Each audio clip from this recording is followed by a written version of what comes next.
Tonight we are testing out pimento cheese. We have a jalapeno pimento cheese, a classic pimento cheese, and one that I like to call AA Ron. That's inspired by a buddy of mine named Aaron who gave me this recipe. And mixing into the pimento cheese, we're also adding some cayenne hot sauce made by St. Andrew's Pepper Company. And we're gonna pair them with the firecrackers since those were so popular last week. Those were the winners.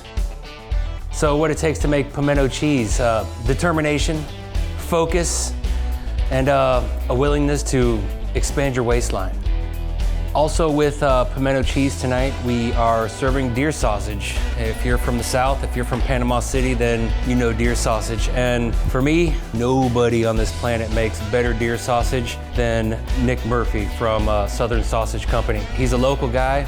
It's the best deer sausage you're ever gonna eat. Calling all taste testers. You wanna come eat some of this food with us? Let us know in the comments if you'd like to come help us taste test recipes. We're gonna choose one of you to come taste test with us next week.